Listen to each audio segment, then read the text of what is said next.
আচ্ছা, এরপর হচ্ছে ওনাকে সন্তুষ্ট করা। তো সম্পর্কে আমি আল্লাহ পাক রব্বুল আলামিন উনি এসে মনে করেন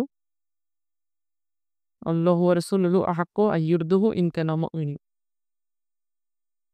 তোমরা যদি মুমিন হয়ে থাকো তাহলে তোমাদের প্রতি হক হচ্ছে মানে আল্লাহ পাক এবং ওনার হাবিব সাল্লাল্লাহু আলাইহি ওয়াসাল্লাম উনাদের হক আরকি যে ওনাদেরকে সন্তুষ্ট করা।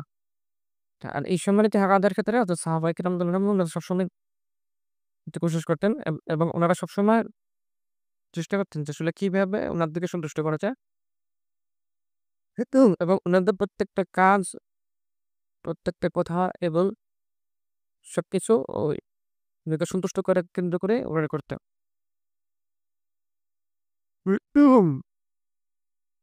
আচ্ছা। তো আমাদেরকে সবসময় ওটা খেয়াল রাখতে হবে। যে এখানে একটা নিয়তের একটা বিষয় আছে। আসলে এটা হলো নিয়তের সাথে সম্পৃক্ত যে আমি যে কাজটা করতেছি এটা আসলে কোন নিয়ত দিয়ে করতেছি। সন্তুষ্ট নিয়তে করলে একরকম, আরেক নিয়তে করলে আরেক রকম আরকি।